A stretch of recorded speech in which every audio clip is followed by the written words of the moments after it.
Welcome back to Lamb's Cryptoverse. Today we're going to be talking about Octa, on-chain technical analysis. Should have an intermediate level of financial products before proceeding in this presentation. So today we're going to discuss derivatives, and this includes options and futures. And remember, we're going to be using a contrarian point of view, right? When everyone's bullish, we get bearish, and vice versa. The presentation is going to be really fast because I have a lot to talk about. The first characteristic we're going to talk about is options, especially Bitcoins, that BTC is Bitcoin, the delta puts. They're at a premium versus calls. And what that means is that investors are somewhat bearish on Bitcoin, but not much, because if you look at mid-June, they were more bearish on Bitcoin because the put premiums were higher. And we're going to go to the next slide. And you can see this in another way. This slide covers the last month or two, and it shows different types of IV, meaning implied volatility.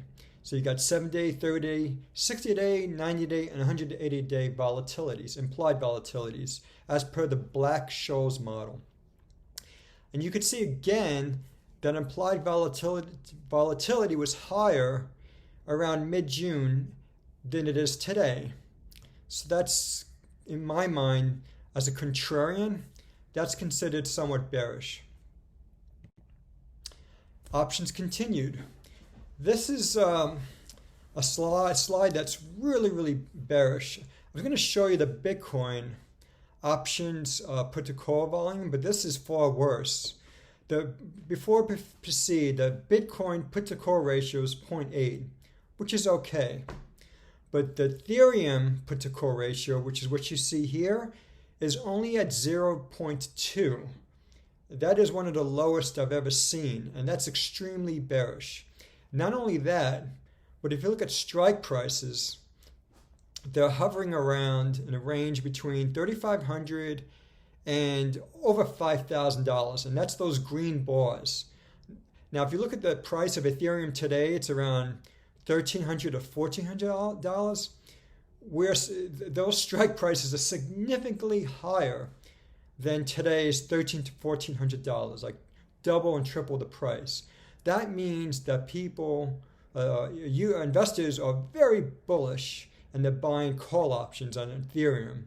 And why are they buying call options? Because finally, after many months and supposed years, they've just announced that the merge, as they're calling it on Ethereum, is going to happen on September 19th.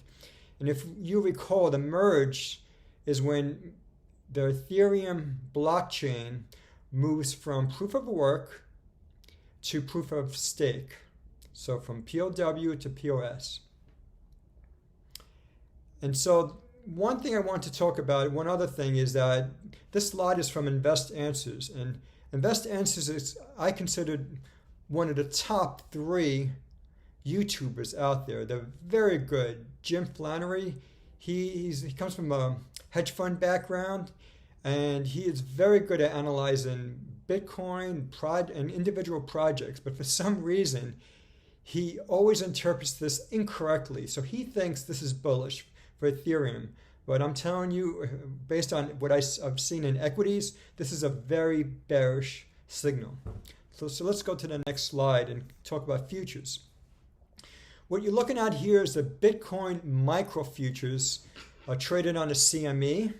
And the only thing you need to look at here are these 2 lines. The first one's a green line, and the other one's a red line.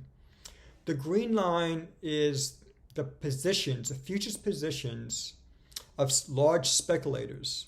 And right now they're bullish. Why are they bullish? Because the green line is rising, and it's over 2,700 contracts right now. And commercial dealers, that's the red line. Not only is it declining, but it's at a fairly negative level. It's nearly negative 4,000 contracts. So again, taking this from a contrarian point of view, this is very bearish. because it's shown that speculators are buying bullish futures. They're buying long futures, and they're bullish on futures. And remember, when they're bullish, we're bearish. Here is the Bitcoin futures curve. When I look at futures in terms of almost like a yield curve, in terms of tranches, like maturities over time, I like to see contango. Contango, if you recall, is when you have futures prices much higher or higher than spot prices, but you want to see them much higher, so you want a steep curve. Now this curve here looks like it's steep, but it's not, because if you look at the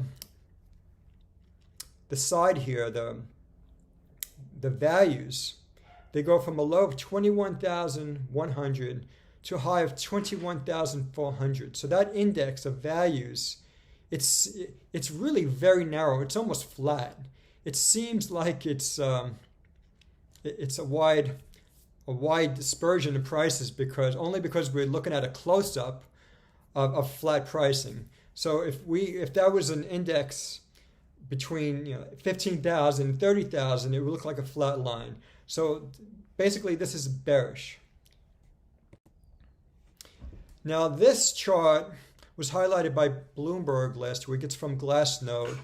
And if you look at the blue line and the purple line, the pink line, they show you, and they're basically telling you the story of perpetual futures dominance. So right now, and over time, there's been a growing popularity of using perpetual futures rather than term futures, because then you don't have the rollover risk. So I wanted to show you this slide because of the next slide that I'm going to show you. This slide here shows funding rates of those perpetual futures. And the way to interpret this is when you get those red bars that are declining, that means that investors are fearful. And basically the pricing on those perpetual futures is affected by their fear. And if you look here, it's towards the last few months. You probably can't see it because I'm speaking to you. But if you look at the last 6 months, we've got some red. We've got quite a few red bars, meaning that investors are fearful. But they're not deep enough. They aren't steep enough. If you go back to March of 2020 during the COVID crisis when equity prices were crashing, you could see those red bars spiked way down, way below. There was capitulation. So we do not have anything near capitulation. So that's, again, is negative for futures. And here, just to confirm what I'm talking about, these are long liquidations of the futures market. That's it, just futures. And again, we saw some capitulation, a lot of capitulation in March, and even more between a period of January and May as Bitcoin prices started declining. But now we haven't seen much capitulation. You could see there was some capitulation in May. That's because of what we saw with the Lunar Financial Guard, with the Terra Luna collapse, and there's been other collapses, as you know, the Voyager bankruptcy, the Celsius bankruptcy. But still, there haven't been enough liquidations of long positions in the futures market, because if there were, those green bars would be spiking way up there, and you're not even seeing that. So again, this is bearish. Well, at the very best, maybe it's neutral. And my last chart I want to show you is something that's not clear. I don't fully understand what it means. This is from Crypto Quant. They don't explain it. This is called estimated leverage ratio on all exchanges like Coinbase and Binance, exchanges like that, so centralized exchanges. So it appears that it's not looking at all the DeFi that's out there, right? We talked about in earlier videos about all these DeFi protocols that were lending and borrowing, and there was rehypothecation, meaning there were borrowing money, borrowing crypto, and then they were lending it and redoing that process over and over so that the leverage ratio became huge. And you're not seeing that here, but here's what I find really scary. So if we're not including all that risk, right, all that risk from Lido and from, I'm trying to remember these applications, from Anchor Protocol, that was part of the Terra Luna ecosystem. If we're not, and Celsius, right, if we're not seeing leverage from DeFi and we're just looking at leverage from exchanges, we should see lower leverage, and we're not. If you look closely, the estimated leverage ratio as recently as last week was 32%. That's near an all-time high.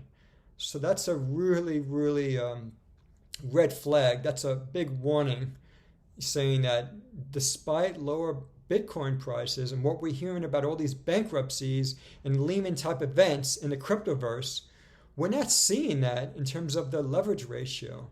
So there's been some discontinuity between what people are saying, what news is out there, and what's really happening. So what's the key takeaway here? As you probably guess, the options data is somewhat bearish, maybe quite bearish, especially if you're looking at Ethereum. And the futures data is somewhat bearish. At the very least, there is no capitulation. So overall, if you're just looking at options and futures, it's bearish. Thank you all for listening, and please hit that like button.